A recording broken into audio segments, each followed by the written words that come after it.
Hello नमस्कार दोस्तों, आप सभी का इस चैनल पे स्वागत करता हूं। आज की इस वीडियो में हम एक्सप्लेन करने का प्रयास करेंगे कोप 26 को, यूएनएफसीसी को। ग्लासगो पे आपकी ये कॉन्फ्रेंस हो रही है, सभी चीज़ें आपकी यहाँ पर डिस्कस करने वाले हैं। एजेंडा 21 या फिर आपके जो भी अर्थ समिट के रिगार्डिंग जो डाउट्स बनते हैं, यूएनएफसीसी किस लिए गठन किया गया, कोप 1 कब हुई, कोप 26 कब हो रही है, कहाँ पर हो रही है, फोकस इसका क्या है, इंडिया ने क्या बात कही, और इसके साथ साथ जो भी चीज़ें आपकी बनकर निकलती हैं वो हम डिस्कस करने वाले हैं। वीडियो में आप लास्ट तक जरूर बने रहें। चलिए शुरू करते हैं। सबसे पहले कोप 26 के बारे में बात करते हैं। तो ये आपकी कोप 26, सबसे पहले तो इसकी फुल फॉर्म क्या है। कोप 26 से सबसे पहले तो आपकी स्कॉटलैंड में हो रही है, और कोप कोप यानी कि आपके यहाँ पर इसकी फुल फॉर्म क्या है, ठीक है। तो कोप की आपकी फुल फॉर्म है conference of parties. Conference of parties यानी कि कोप 26 है, ये आपकी एक क्लाइमेट कॉन्फ्रेंस है जो कि आपकी स्कॉटलैंड में हो रही है, और इसकी लोकेशन आपकी ग्लासगो देखने को मिलती है। तो ये आपकी लोकेशन है जहाँ पर ये कॉन्फ्रेंस हो रही है। थोड़ा सा अगर मैं ज्योग्राफिकल पर्सपेक्टिव से लेकर चलूँ तो ये यूरोप में आपका देखने को मिलता है। अगर हम स्कॉटलैंड को आपको और उसके साथ साथ इंग्लैंड को और वेल्स को अगर मिला दें तो इसको हम बोलते हैं ब्रिटेन, राइट। तो एक तरीके से जो ब्रिटेन, जो अंग्रेजों ने हमारे ऊपर राज किया था वो ब्रिटेन के थे। और अगर इसमें हम ये आपके नॉर्थर्न आयरलैंड को भी ऐड कर देते हैं तो ये पूरा मिलकर बनता है यूके यानी कि यूनाइटेड किंगडम, ठीक है। तो ये थोड़ी थोड़ी चीजें हैं, काफी इंपॉर्टेंट है, छोटे छोटे। अगर स्कॉटलैंड, इंग्लैंड और वेल्स को मिला दिया जाए तो ब्रिटेन कहलाता है, राइट। ये कॉन्फ्रेंस है कोप 26 की, ये एक यूएन क्लाइमेट चेंज कॉन्फ्रेंस है जो कि आपकी अक्टूबर 31 से लेकर आपकी नवंबर 12 तक आपकी चलने वाली है, राइट। तो ये कॉन्फ्रेंस क्यों महत्वपूर्ण है?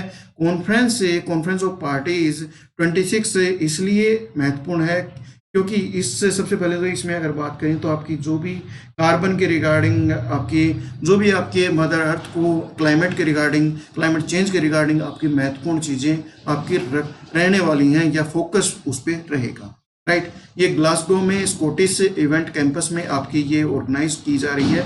इसके साथ साथ यूएनएफसीसी क्या है वो हम डाउट क्लियर करते हैं। तो सबसे पहले तो यूएनएफसीसी आपके 1992 में आपकी अडॉप्ट की गई, और ये आपकी रियो अर्थ जो समिट था उसमें आपका अडॉप्ट की गई, राइट। ये जो आपकी इंटरनेशनल कम्युनिटी बनाने के लिए कि फर्स्ट जो आपके कंसर्न की जाए प्रॉब्लम्स रिगार्डिंग क्लाइमेट के, तो क्लाइमेट चेंज की जो प्रॉब्लम्स हैं उनको ये इफर्ट को या फिर उनको कंसर्न किया जाए, एक इंटरनेशनल कम्युनिटी बनाई जाए, वो होगी यूएनएफसीसी। रियो कन्वेंशन के रिगार्डिंग सबसे पहले इसको स्टेबलाइजेशन का प्रोसेस चली, और जो भी ग्रीन हाउसेस गैसेज हैं अर्थ एटमॉस्फेयर में उनको स्टेबलाइज करने का बात इसमें कही गई।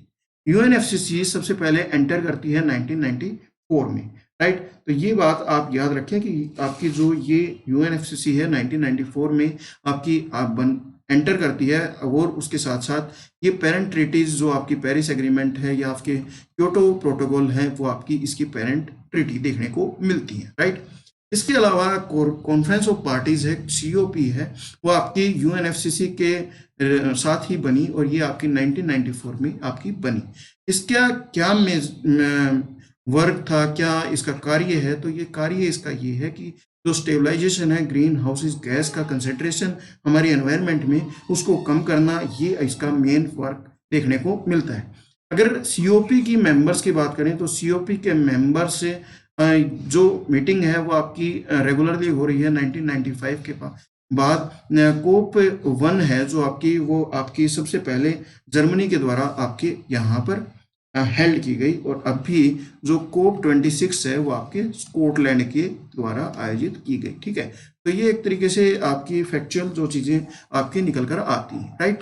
इसके बाद अगर हम बात करें आपका थोड़ा सा और चीज़ें, फोकस की बात करते हैं तो आपकी रिवाइज हो जाएंगी। फोकस आपका ये है कि नेट जीरो आपका कार्बन हो जाए 2050 के आसपास, ये इनका सबसे पहला फोकस है इस मीटिंग का, कोप 26 का। और डे बाय डे जो आपका टेम्परेचर बढ़ता जा रहा है उसको कहीं ना कहीं हम स्टेबलाइज कैसे हैं, ठीक है। इसके अलावा जो भी आपकी कंजम्पशन है वो आपकी डे बाय डे व्हीकल्स, हम मोटर व्हीकल्स यूज़ करते जा रहे हैं, फैक्ट्रीज डे बाय डे हमारी पॉपुलेशन बढ़ रही है, तो उसके रिगार्डिंग हमें चीज़ें और भी ज़्यादा इंडस्ट्रीज का या फिर और भी ज़्यादा व्हीकल्स का, या कह सकते हैं कि कार्बन डाइऑक्साइड CO2 या कार्बन का इमिशन ज़्यादा हो रहा है, तो उसको स्टेबलाइज करने का फोकस इसका रहता है।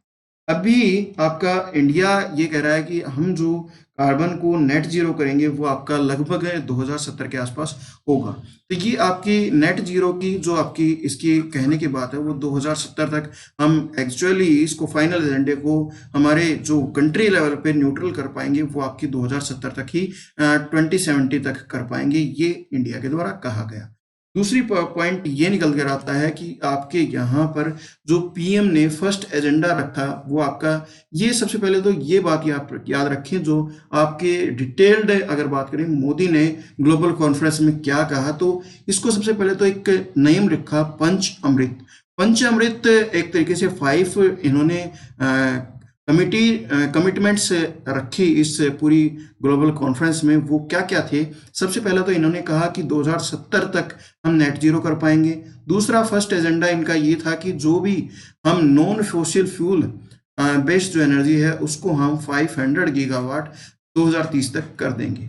ये बहुत इंपॉर्टेंट है और ये काफ़ी फैक्चुअल चीज़ें हैं। 500 गीगावाट आपका यहाँ पर 2030 तक हम नॉन फॉसिल फ्यूल से जनरेट कर लेंगे एनर्जी। 2030 तक हम जो भी आपकी 50% कंट्री की एनर्जी रिक्वायर्ड है वो आपकी रिन्यूएबल एनर्जी से हम जनरेट कर लेंगे। सेकंड पॉइंट ये है। थर्ड पॉइंट इसका, जो भी हम टोटल प्रोजेक्टेड कार्बन इमिशन है वो हम रिड्यूस कर लेंगे और 1 बिलियन टन आपकी जो आज है उससे हम 2030 तक आपकी रिड्यूस कर देंगे, ये पॉइंट रखा। और जो हमारा लास्ट या पॉइंट कह सकते हैं वो हमारा कार्बन इंटेंसिटी, जो इकोनॉमी में आपका हम कार्बन की इंटेंसिटी है वो आपकी रिड्यूस करके हम 45 या उससे भी लेस 2030 तक कर पाएंगे। ये आपके यहाँ पर पॉइंट्स बनकर आते हैं और आपका 2070 तक हम नेट जीरो कर पाएंगे। तो ये कुछ पॉइंट्स हैं जो कि नरेंद्र मोदी ने आपके यहाँ इस ग्लोबल कॉन्फ्रेंस में रखी और ये काफ़ी इम्पोर्टेंट है। अभी थोड़ा सा हटके इससे हम बातें करते हैं या फिर डिस्कस करते हैं। सबसे पहले तो आपका यहाँ पर अगर बात करें तो कुछ कंट्रीज हैं जो नेट जीरो आज के देखने को मिलती है। एक तो आपकी सुरेनाम आज के दिन नेट जीरो देखने को मिलती है। ये कंट्री आपकी यहाँ पर साउथ अमेरिका में देखने को मिलती है।